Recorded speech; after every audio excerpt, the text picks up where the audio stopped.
ba guys, nagpagawa ako ng sikitang para sa dumi ng mga baboy. Kasi magdadagdag pa ako dito. Kulungan ng baboy.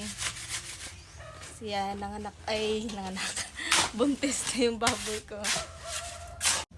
Tingnan nyo, sobrang lalim. Sana siya kakuan? Pila na siya ka fit?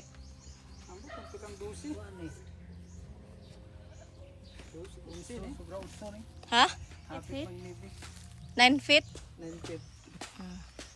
9 feet, oh. 9 feet, tapos unsa ang kuan? Kahaba? Pahaba? Ang lapad? Lapad, kalapad. Size. Size. Size kwadrado.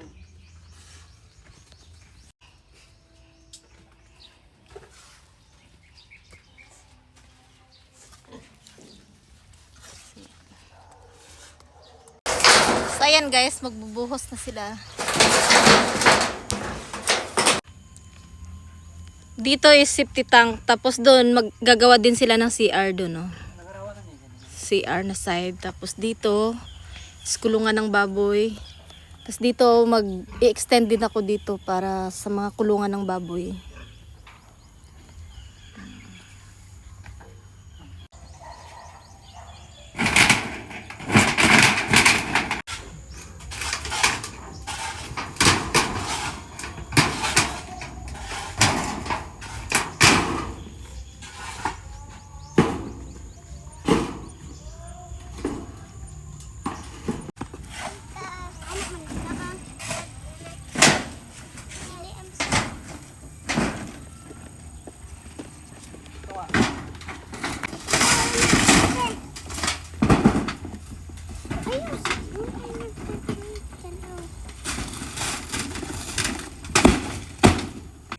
So hindi pa tapos guys, bukas na sila mag-continue.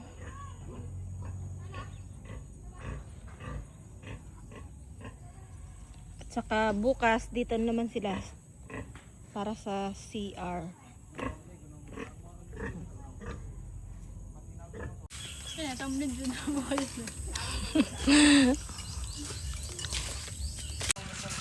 So, yan guys.